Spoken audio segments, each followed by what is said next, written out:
Hey, welcome back. So, my name's Sam. Sorry I forgot to mention that in part 1, but I am the owner and proprietor of this fine channel, Via Gaming. It is nice to meet you. And today, we're continuing our Let's Play podcast of Ender Lilies, where we sit and chill and comment on my gameplay, so we can all laugh at me together. So last time we just beat Sigrid, the Guardian, and figured out that our main character's name was Lily. I think she's a priestess? And I think there's multiple priestesses at this, this is my best guess so far. I'm thinking that there's multiple priestesses, and there's the main one, the white priestess, but I don't think that's our character Lily. I'm not 100% sure, but that's kind of what I've gathered from how cryptic this game is. And so now that we've beaten Sigrid, we can use her spirit, and this is where you go to equip it, the spirits menu. Basically, she swings around a giant iron ball, but her attack is different from the Slasher Knight, who's actually called the Umbral Knight, apparently, but I like Slasher better. It just sounds cooler, so I'm gonna call him that. So her skill is different in the fact that the Slasher attack is infinite, but Sigrid, she can only swing her flail 13 times. There, I demonstrated there where it's pretty cool. It's a sweet AoE that lasts for quite a while. And once you activate it, you can run away from the area, and she'll still stay there. If you do a jumping attack, she will swing it up and continue to go up and reach characters that are higher than you. So that's really nice. That comes in handy, you'll see later on. So her ability, though, it only has 13 uses, but you get those back whenever you rest at a bench. So there's no need to worry about, running out forever or anything. And now that I've unlocked Sigrid, it opens up all these other tabs I can check out too. So here we can see all the actions that Lily can do, from jumping to healing to diving and double jumping and stuff like that. So this will probably fill out more as the game goes on, and we unlock new abilities to start reaching new areas and everything. So far, this is really reminding me of Hollow Knight. This game is exactly Hollow Knight jammed with Salt and Sanctuary. And if you really haven't tried out Salt and Sanctuary, I would really recommend it. It is such a fun romp. And, I say that, but, the game itself is really dark and dreary and everything. Exactly like this game, except the art style in this game is way more, polished. Salt and Sanctuary is a little more, 2D, and I don't know, this one's just more high quality, which isn't a bad thing. Low quality, low pixel games and everything can still be amazing and add to the ambiance and whatnot. So just because it has lower pixel count or whatever, doesn't make it bad. It's great, it's fantastic, I love it. Leaves more to the imagination. But this game is Hollow Knight's mechanics jammed with the Salt and Sanctuary ambiance and atmosphere and styling. It is, dead on. That's exactly what it is. And I love it. I love both those games, and this is just a more polished and professional version of both of them. Well, I mean, I guess Hollow Knight isn't, it's not like it's more polished or professional. Hollow Knight was really good and everything, but it's more Salt and Sanctuary style, which is much more my aesthetic, is medieval, fantasy stuff. I love medieval fantasy. I grew up reading, Tolkien, The Hobbit and Lord of the Rings and all that stuff. And oh man, that was my jam as a kid. It still is. To this day, I love the idea of magic and being able to oh wait, this is cool here. Hold on. So now that we got the double jump, we're able to reach this. This is a relic, and it increases the max HP, but you have to equip relics at a bench. And so relics are another way to customize Lily here. And right now this is the only one that we have, but we're gonna get more, I'm assuming, later on in the game and everything, because there's a whole bunch of slots for relics and stuff. So I'm really excited to see how we can customize our character and everything. But yeah, medieval fantasy is just my jam. I love it so much. The idea of magic and being able to do anything from flying to turning into other animals to throwing fireballs, all that kind of stuff. It's so interesting to read about. And every book has a different take on the way magic works and the way that it's used and everything, and the way that society sees it. That it's such a malleable idea that any author can really take it and turn it into something wholly unique, even though it's all about like magic and everything. Oh man. Yeah, medieval fantasy is my jam. So here we get another bench, and interestingly enough, it's raining and Lily seems to be fine. Are you all right? Don't push yourself. Take a rest. That is a nasty bench to take a rest on. I think all this foliage is fungus. That's what it looks like to me. Those like fungi that kind of stand up on it. Except in the background, there are a few plants. But wouldn't normal plants die under like the decaying rain and everything? The blight rain? I feel like it would. Alright, we got a little cutscene here. And once again, the music just on point and beautiful.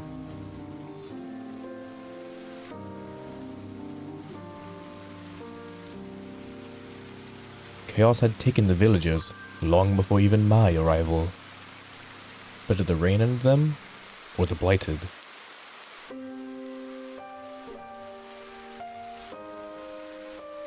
My bond with the priestesses is a perennial one. I may not be able to lead the charge in this form, but my blade is yours. Don't look surprised. You think me the sort of wretch to leave a child out in this horrid rain?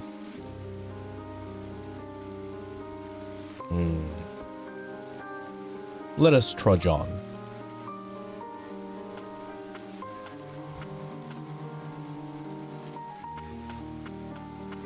Horsey!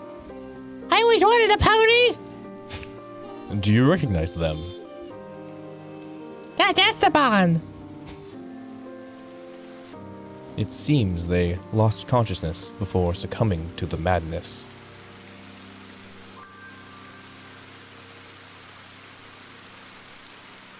They don't appear to be a threat, but best to keep our distance. But my pony! Dear Bale, thank you for your continued service in ferrying the White Priestess and her guardians. My son hopes to one day be as fine a coachman as you, to ride as gallantly on as fine a horse. Please do call on us when you visit the parish. Blessed be the tranquil white light, head of the guardians, Groa.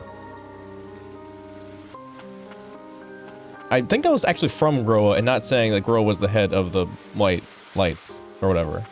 But who knows? This thing's so cryptic, it's hard to tell sometimes. So I still haven't learned what the 2 up there on my level means on the top left. I didn't see an option at the bench to like allocate skill points or anything. So I'm assuming it's going to be used later on? I don't know. Oh, but there, yeah, I just used Sigrid's flail. I keep calling it a mace. It's actually a flail, because the mace is the one that's on the stick, and the flail is the one that's on the chain. But if you put spikes on the one on a stick, on a mace, it becomes a morning star instead of a mace. So, little medieval trivia for you there. At this point, I didn't realize I accidentally switched skill sets. So you can actually have 2 loadouts equipped at the same time. You hit R1 to swap between them, and it'll change whichever attacks you have. So on one of them I have the flail equipped, and on the other one I didn't. And so I was trying to attack there with it, and nothing was happening. I was like, why am I dying? Oh, so these red and white flowers. Lily may find flowers blooming with mystical power that will help her on her journey when destroyed. So basically, the red flowers will restore spirit uses whenever you break them, and the white ones will restore your prayer uses. I still haven't checked to see how many they will restore, so I don't know if destroying 1 flower will give you 1 prayer use back, or if it'll completely refill it. So up there on the top left, it said +1, but I only had 1 used. So I need to use up like all my prayer uses, and then hit a flower and see if it'll give me all 3 back, or if it's just always just the 1. But that healing is so nice. It gives me like +70, and like it's been every time I use it, it maxes out my health so far. But I think my max health is now 115. So as I get more max health, it should be less of a difference that it makes. Sigrid is so nice. Like, you can just spam her. Well, you can't spam it, I guess. There is a cooldown on it. But it's really nice for defense. Whenever somebody, like, just jumps at you or gets in your face, you can just pop Sigrid's ability and then walk away, because she'll, like, hold them at bay and keep you, like, defended. Which is perfectly fitting for her, since she's supposed to be, like, the guardian and everything. It really ties well into her character. These poor... I feel really bad for these little slug dudes. I dove right into that arrow. Oh my gosh. I tried to dodge it and just end up getting shot by it. But those little crawly guys, I feel really bad for them. They don't even, like, do anything half the time. I don't know if they're supposed to be, like... Because I'm assuming the power level of the blighted is determined by how powerful they were in life. So, like, you know, Sigrid was super strong as a blighted, but a lot of these guys are just pitiful. So I wonder, like, who were these people in life? Just poor, probably just like farmers and peasants and everything. And I just feel bad for them. You know, it's like, but it's like you can't save them. Like, all you can do is release them from the blight, pretty much. So you shouldn't, like, you should. It's not that you shouldn't feel bad for them. It's that it shouldn't stop you from, like, I guess, killing them and releasing them from the blight. Watch, we're gonna, like, go through this whole game and then come to find out at the end that we could have saved everyone, but we didn't. We instead decided to kill them. Oh my gosh, if this game does that to me, I will break. I will be crushed. It better not do that. It better not do that to me. So I have no idea what that little red thing was on the floor, but I'm assuming I need some kind of, like, ground pound ability to get through it or something. Because I was afraid to step on it at first, since it kind of, like, it looked like a trap. But I think it's just like you need to bust through it somehow. And yeah, so now the game started to get difficult at this point. You see, I've used up some of my healings and stuff. Oh yeah, Cliffside Hamlet Youth. I came to this, I was like, oh, a boss fight here? I did not expect it at all. But then, like, I just got him in a corner and just wrecked the poor little guy. I felt so bad for him. Oh, this poor youth. Save me! The pain, it's unbearable. And now we get another spirit. This will make our third. Cliffside Hamlet Youth performs an arced leap and lands within a force to scatter and damage surrounding enemies. Separated from his mother in the midst of a terrible storm, the boy set off for the White Parish in search of help. He never arrived. Oh, it's so sad. So sad. And, like, the piano in the background and everything too. Man, this game is so depressing. But I love it. It fuels me. Yeah, I didn't really expect a boss fight here. And then it wasn't, like, actually a boss fight. Not compared to Sigrid, that is. I was wondering if he, like, I killed him so fast he didn't actually get, like, the second health bar or something. But I think it's just supposed to point out just how weak and feeble that blighted, that kid, because it was a kid. And so now we know that all those things, all those blight monsters that have been jumping at us so far in the game have been children. Oh, so sad. Hold, something approaches. It's my pony! Or rather, it follows. I sense no clear mind. It seems to be drawn by your amulet. Perhaps they were once in service to a white priestess. Is there a desire to assist us? You priestesses are a rare breed. I got a pony, I got a pony. So what this does now is fast travel. We can rest at a bench and then fast travel to the other benches that we've been to so far. So that is really nice. And now that we're here at this bench, we can equip the Hamlet Youth Spirit, the kid. Oh, we gotta come up with a name for this kid too. So we got Slasher, we got Sigrid, and we got Jumpy Boy. Oh, okay. How about Thumper? Thumper seems like a perfect name because he jumps on the ground and goes thump. I like that. So we got Slasher, Thumper, and Sigrid. Maybe do we need a nickname for Sigrid? I think Sigrid's like not that bad of a name. She's the guardian, Sigrid, and everything. I think we'll leave her be. She has a cool enough name. So there, that's what Thumper does. You just kind of launch him like a I don't know, like a thing that you launch. Hey, don't look at me, I'm not a comedian. So we finally have a full roster of attacks now. Square, triangle, and circle. And here on the map, I realized that the orange sections, those are ones that have been completed, and the blue ones are incomplete. So that means there's something there that we've missed. So now I can go back to the previous area, and I thought Thumper would get me through that floor area, that red thing. Surprise, surprise, it didn't actually, that wasn't it. It didn't work. But hey, it was worth a shot. So, here I go, just wasting my time for nothing. I guess it's not wasted, you know, knowledge and experience is still worth it, even if it didn't go out the way you planned. That's the thing about making mistakes that nobody else, that people don't really realize. It's not that they don't like to realize it, it's just that when people make mistakes and they screw up, the people think, oh, I guess I shouldn't have tried that in the first place, you know, I just messed up.